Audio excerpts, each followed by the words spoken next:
Eleanor Ramirez's arthritic fingers trembled as she clutched the lottery ticket, the paper worn thin from being folded and unfolded countless times throughout the day.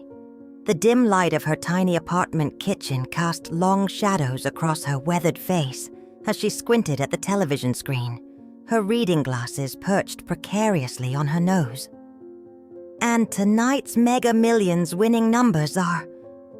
The announcer's voice boomed through the crackling speakers of her ancient TV set. Eleanor's lips moved silently, reciting the numbers she had played religiously for 23 years. Her late husband's birthday, the day they met, the birthdays of her children, and the day she lost them all in the accident. Numbers that carried the weight of her memories, her pain, her hopes. 4, 1723, 36, 42. And the mega ball is 9 inches. The pencil she had been holding clattered to the floor. Her hands flew to her mouth, stifling a gasp that threatened to turn into a scream. The numbers on the screen matched those on her ticket. All of them. Every single one. Eleanor had lived 67 years of hardship. Born into poverty, she had worked cleaning houses since she was 14. Her husband, Manuel, had died 15 years ago from black lung after decades in the mines. The accident that took her son, daughter-in-law, and only grandchild had left her hollow, a walking ghost in a world that seemed determined to crush what little spirit she had left. Last month, they had raised her rent again. The medication for her diabetes and heart condition consumed what little remained of her Social Security check. She had been contemplating which pills to skip this month, a dangerous game she played with increasing frequency. And now, this paper in her trembling hands was worth $5 million. The tears came silently at first, then in heaving, breathless sobs that racked her frail body. She didn't sleep that night. Instead, she sat at her kitchen table, the winning ticket secured in a plastic baggie and clutched against her chest, watching the sun rise for what felt like the first time in decades. Tomorrow she would go to the lottery office. Tomorrow, everything would change.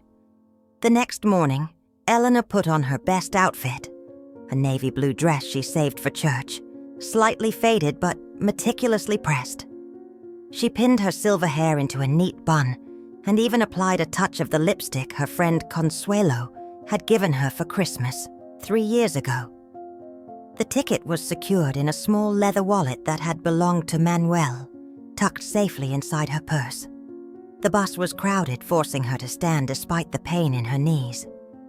No one offered their seat to the elderly woman clinging to the handrail. No one knew she was about to become a millionaire. The lottery office was smaller than she had imagined, housed in a nondescript building downtown. Her heart pounded in her chest as she approached the young man behind the counter, his disinterested gaze barely lifting to acknowledge her. I have winning ticket, Eleanor said, her accent thickening with nervousness as she slid the precious piece of paper across the counter. The clerk, whose name tag read Jason, took the ticket with a bored expression. His eyes scanned it quickly, then again more carefully. His demeanor changed instantly, back straightening as he looked up at Eleanor with new interest. "One moment, ma'am. I need to get my supervisor." Eleanor nodded, clutching her purse with white knuckles, as Jason disappeared into a back room. Minutes stretched like hours before he returned with an older man in a crisp suit. "Mrs. the supervisor began. "Ramirez." "Eleanor Ramirez," she supplied, her voice barely above a whisper. "Mrs. Ramirez, I'm Thomas Wells, the office manager. Could you please show me some identification?" Eleanor fumbled with her purse, extracting her worn driver's license. The man examined it carefully, comparing the photo to her face with uncomfortable scrutiny. "Mrs. Ramirez, there seems to be an issue with this ticket." The floor seemed to tilt beneath her feet. Issue? What issue? Thomas Wells's expression hardened. This ticket doesn't match yesterday's winning numbers. In fact, it appears to have been altered. The original numbers have been erased and new ones written over them. Eleanor's blood ran cold. Number. No, that is not true. I did not change anything. I'm sorry, ma'am, but I can clearly see where the numbers have been modified. This is a serious matter. Attempting to fraudulently claim lottery winnings is a criminal offense. No, you are wrong. Eleanor's voice rose, drawing stares from the few other customers in the office. Those are my numbers. I play them for 23 years. Every week. Wells' face showed no compassion. Mrs. Ramirez, I suggest you leave now before I'm forced to call security. Consider yourself lucky we're not contacting the authorities. Jason, the clerk, smirked slightly as he pushed the ticket back across the counter. Nice try, Abuela, he muttered, just loud enough for her to hear. The world spun around Eleanor. This couldn't be happening. She knew her numbers. She had watched them drawn live on television. This man was lying. But why? The realization hit her with sickening clarity.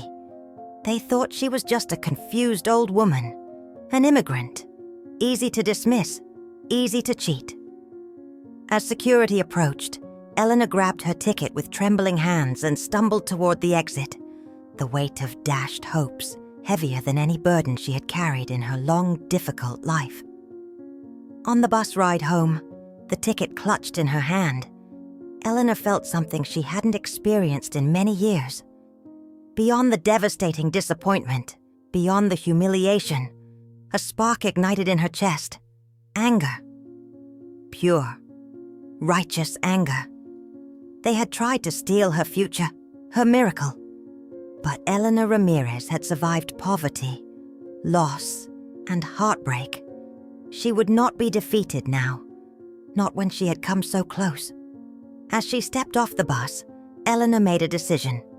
This was not over, not by a long shot. 3 days had passed since Eleanor's devastation at the lottery office. She hadn't slept, barely ate. The television remained off. She couldn't bear to watch the news announce a jackpot winner when she knew those numbers were hers. The anger that had ignited on the bus ride home had not diminished. Instead, it smoldered within her, giving her strength she hadn't felt in years. Her neighbor, Consuelo, had noticed something was wrong and brought over homemade tamales, sitting patiently at Eleanor's kitchen table until she finally shared her story. "Ay, Ellie," Consuelo shook her head. "These people think they can walk all over us because we're old, because of our accents. But we're not invisible." That afternoon, Eleanor received an unexpected knock at her door. When she opened it, she found a young man in his early 30s, clean-cut in a button-down shirt and jeans, looking nervously down the hallway. "Mrs. Ramirez?" he asked in a hushed voice. "My name is Michael Winters. I work at the Lottery Commission. May I come in? I need to speak with you privately." Eleanor hesitated, suspicion flaring, but something in the young man's earnest face made her step aside. Once inside, Michael spoke quickly, his voice low. "I was there when you came in with your ticket. I work in the back office, but I saw everything through the security feed. Mrs. Ramirez, your ticket was legitimate." Eleanor's hand flew to her chest. "I know this. I know my numbers." "It's worse than you think," Michael continued, glancing nervously at the window as if expecting to be watched.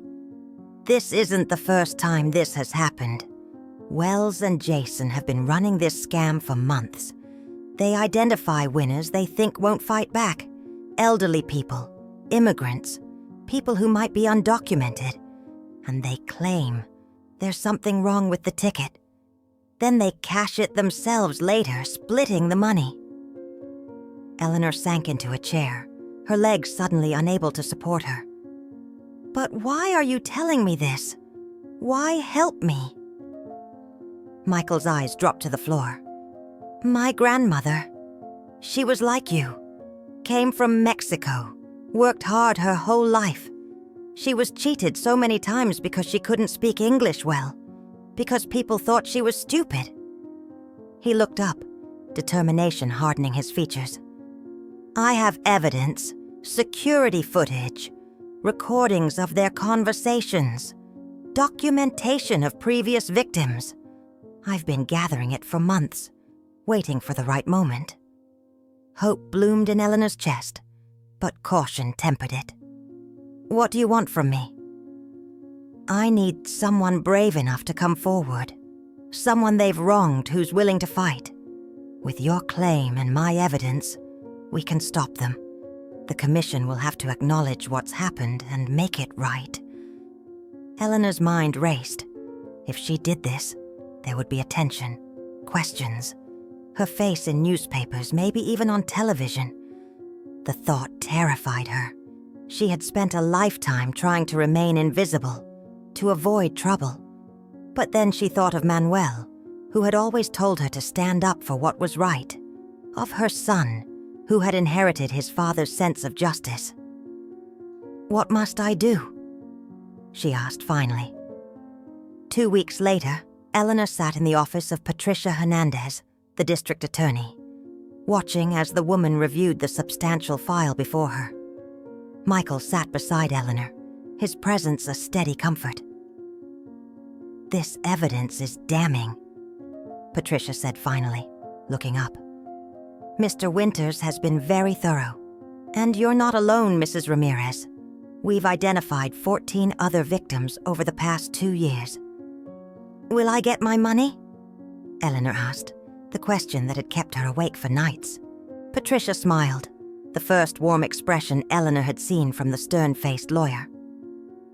"Wells and Jason were arrested this morning. They still had your original ticket. They hadn't cashed it yet. We verified it's authentic and the commission has already agreed to honor it and all the other fraudulent rejections we've identified." Eleanor closed her eyes, tears of relief streaming down her face. Michael placed a gentle hand on her shoulder. "There's more," Patricia continued. "The commission is facing serious questions about their oversight failures.